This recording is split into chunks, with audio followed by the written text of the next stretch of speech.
কোন একজন নবী আল্লাহকে বলেছিলেন যে আল্লাহ আমি মারা যাওয়া কোনো মানুষকে দেখতে চাই, সে কেমন আছে।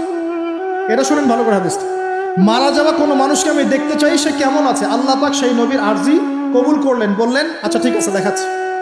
কবরের সামনে গিয়ে দাঁড়ালেন। 1000 বা 2000 বছর আগের কোনো ব্যক্তি যে মারা গেছে তাকে কবর থেকে জিন্দা করা, নবী দেখছেন এবং সে ভয় থরথর করে কাঁপছে, এখনো ভয় থরথর করে কাঁপছে।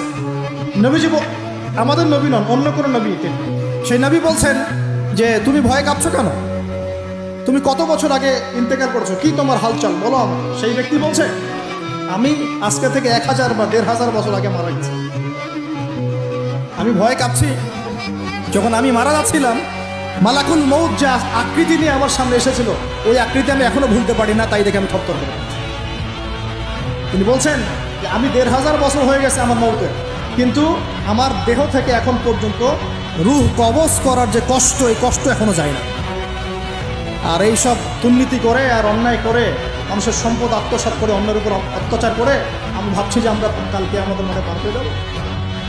খালি কবরে যাও, তারপর বুঝবো। আল্লাহ রাব্বুল আলামিন আমাদের সবাইকে হৃদয়ের চোখটা খোলার তৌফিক দান করুন।